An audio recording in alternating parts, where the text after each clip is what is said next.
Eliminate toxins to supersize you. Sharon Horne-Ellstrom here. Welcome to day 173 of our Supersize You annual challenge. This year, we are doing one thing every day to be a better version of ourselves. And to me, that's supersizing. We defined it in January for ourselves. It means something slightly different to each and every one of us, but that's how life is, right? We filter everything we are exposed to, including today's topic, toxins, through us, through our system. Now, I'm going to talk about that first and give you an action item, quick action item for that. And then we're going to share one of my favorite tools, the interaction between all of the life framework areas. But first, toxins. Now, I will admit I've gone through the vast majority of my life without even thinking about this. Of course, we hear the horror stories and see the documentaries of the impact that different toxins have on people. I was horrified after watching a nonstick pan coating that is still available on the market today, and the results and the known results of the hazardous material that's used to produce those products and services. And it's still on the market today. Check out Netflix if you want to see some eye-opening documentaries sometimes. I remember, I think it was probably during COVID that I watched that one. Anyway, we want to eliminate toxins from our life as much as possible. This week, we're focusing on lifestyle and longevity, the things that we can do to impact how long we're here on the planet. First and foremost, we need to keep in mind that toxins are intentionally or accidentally working their way into our life in mass quantities. Some of it's intentional, some of it's comes in the form of different dyes, preservatives, pest control, pesticides, processing of our foods that we eat, even things that we think are fresh, like fresh fruits and vegetables. Many of them are actually sprayed with toxic items before they come to us. So we think we're doing all this good thing by eating organic fruits and vegetables, yet they're being sprayed with these things to help them stay longer on the market shelf. Which again, how good is that for us? Now, I don't know a lot about this, but my daughter does. And she informs me. She's got a couple of apps on her phone. So whenever she goes to buy anything, she runs it through the toxin analyzer, and it's graded on a bunch of different criteria, sugar, calories, dyes, all kinds of things. And she'll show me once in a while, and I'm like, okay, interesting, I'm not eating that anymore.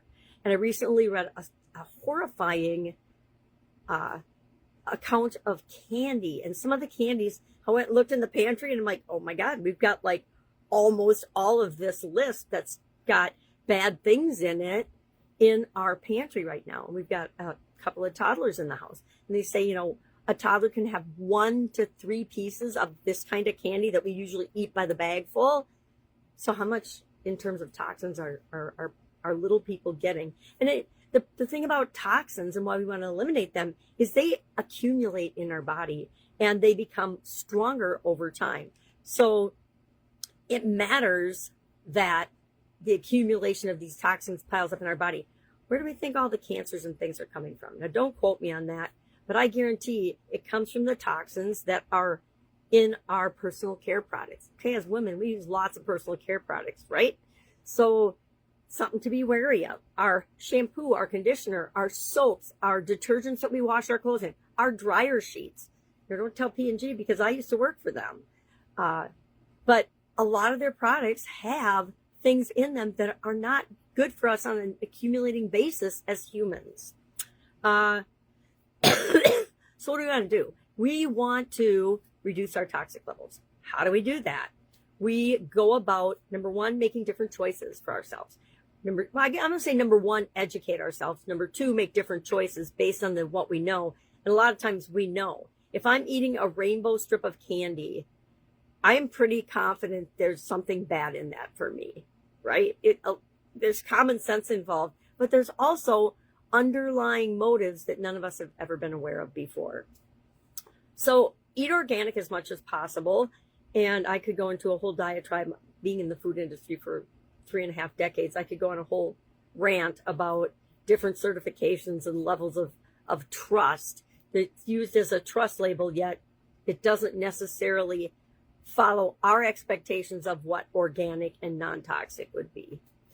I learned that in the meat from the USDA in my own personal experience with chickens and other animals and things. So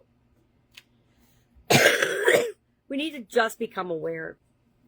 We need to use clean personal care products. We need to read the labels on our personal care products and make better choices. I guess this all boils down to get informed, make better choices. Get informed, make better choices. And there's no excuse for not at least looking things up anymore. Might not be on the app you're looking at, but you at least made an attempt to do the right thing for yourself, for your family, for those you love and care about, and actually for your health so you can stay here on the planet much, much longer. We want to reduce that toxic load. So check all the products and services that you use. Also, pay attention to your environment. You know, if you can be the cleanest eater on the planet, but if you're living in a smog-filled city and you're out walking and interacting in that air every day, guess what's going to happen? It's going to have the same impact on you as somebody that smokes a pack or two of cigarettes a day. So again, I'm going to put my 2 cents in here. If you smoke or if you vape, just quit. Just quit right now. Why?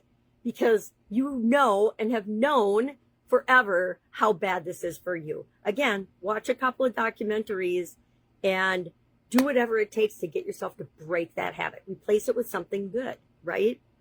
Our body can actually detoxify itself if we lower the level of toxins enough to let it work and do its job. Truth is, most of us have so many toxins in our body.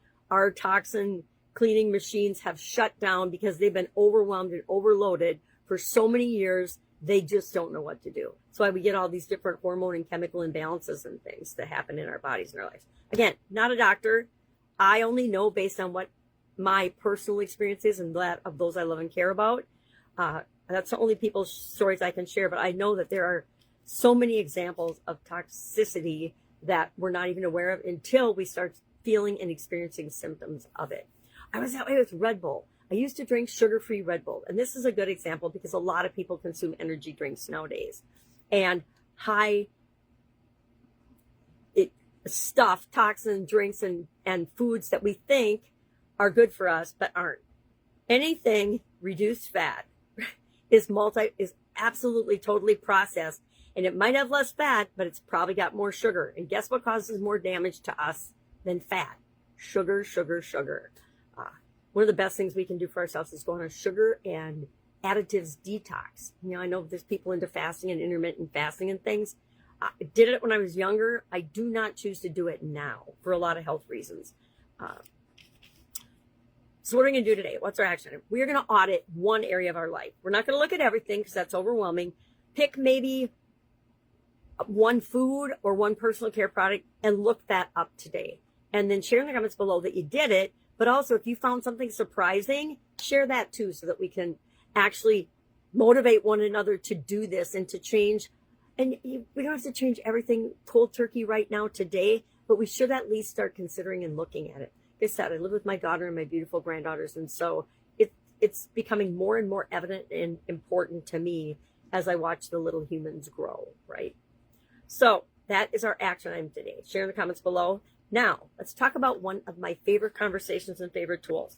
And I like to kind of laugh that I still have this because this is from 2021, a discussion I was having with a coaching client and a friend about the different life framework areas. And we were specifically discussing the impact of our mental health and well-being on our relationships. But that led to this creation of my favorite graphic about how each of the different life framework areas actually interact and are in our lives.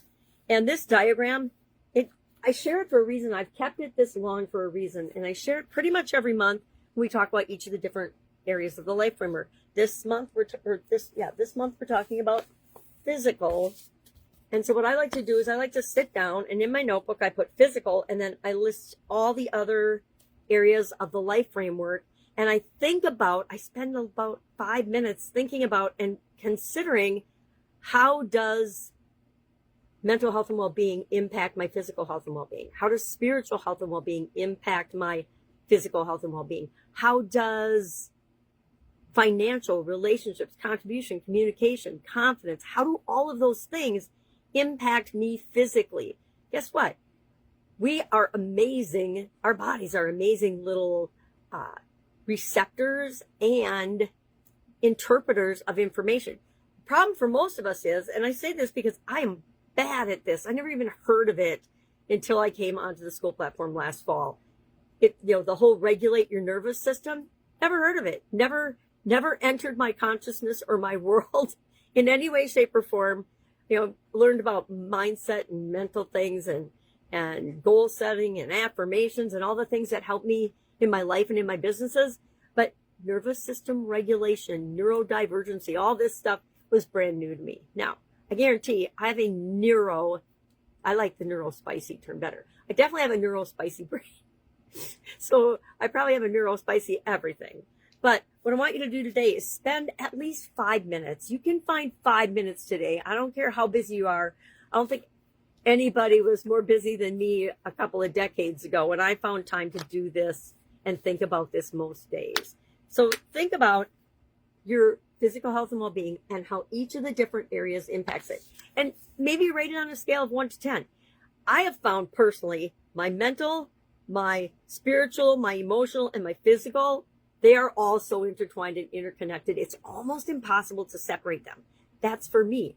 Other people can totally separate them. I used to work with a gentleman who, I can't even describe it, but he didn't realize it, but he had no ability to separate his emotional being from his actual presence and physical being and communication. And whatever it was, it came out of his mouth, not always in the nicest or kindest or best way for the situation. I used to have to travel with him for a business that I worked in, and it was just like, wow.